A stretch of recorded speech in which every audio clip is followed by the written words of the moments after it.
Greetings, MK Mueller here, the author of 8 to Great, and I'm very excited today to help you stop giving your power away. I am an expert at giving my power away, so let's just start with finding out when and where you do it. Power is a good thing, yes? Sometimes people go, oh, well, power can be misused. Yeah, electricity can be misused. Money can be misused, right? So can power, but power in and of itself is a very good thing, AKA the power you're watching this video on right now. Power is what fuels our world and our lives. So we wake up with 100%. Oh, yeah. We call this the power pyramid in 8 to Great. And we wake up right here.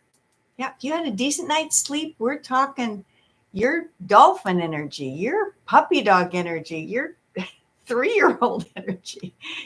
This is where we start, and then we do this thing that starts giving it away. And what's that? Our thoughts. When we're choosing thoughts that don't feel good, it drains us. So you say, well, of course I choose thoughts that don't feel good when people are mistreating me. Well, let's take a look at that. Go ahead and comment in the comments below. When are you giving your power away during the day? In other words, you wake up. Now, it could be as soon as your first or second thought is, oh no, I have to go to a job I hate. Well, you're going to the job. You could choose to hate it, or you could choose to use it as a trampoline. You know what I love about trampolines? The lower you go, the higher you jump. And just say, boy, there's a whole bunch of stuff about this job I don't like, and I can't wait to be at a job that gives me this and this and this, and then start dreaming about that job, right? You could wake up and remember that you were just given a diagnosis, right? Okay, next question. How much of your thoughts do you want to give to that diagnosis? It's completely up to you. And what do people say? Well, 2,500 nurses that I spoke to in Dallas years ago, I said, how important is attitude to the recovery process? And they said 0 to 100% attitude was 97%. Hello.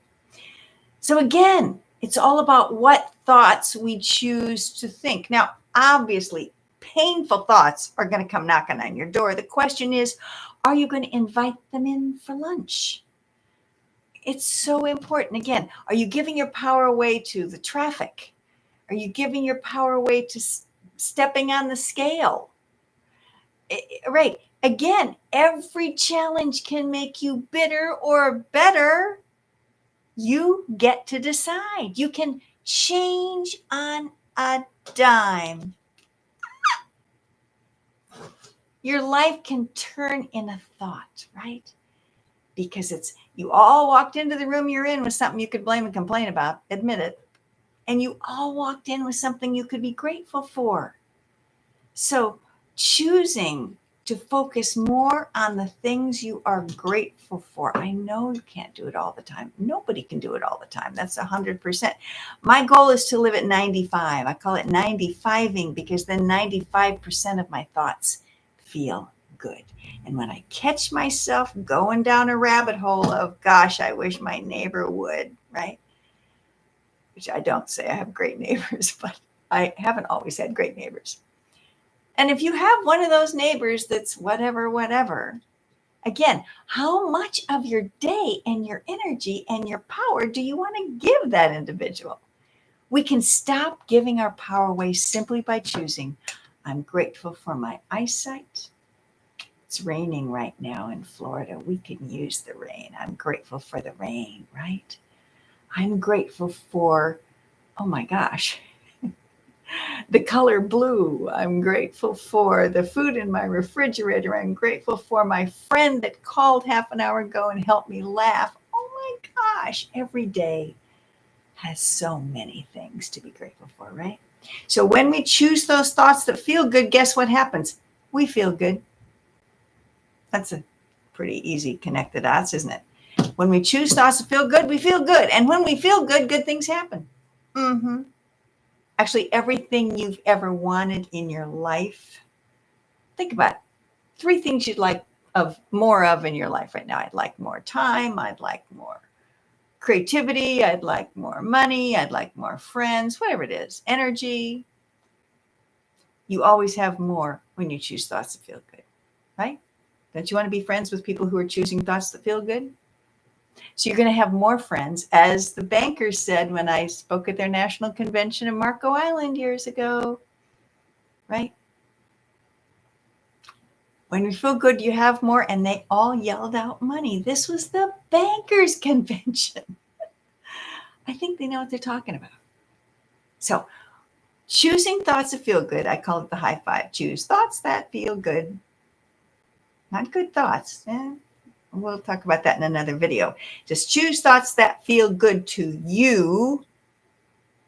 My pastor in Omaha was so sweet. He loved to climb ice mountains, but his mother hated the fact that her son, her 56-year-old son, was climbing these slippery, cracky off.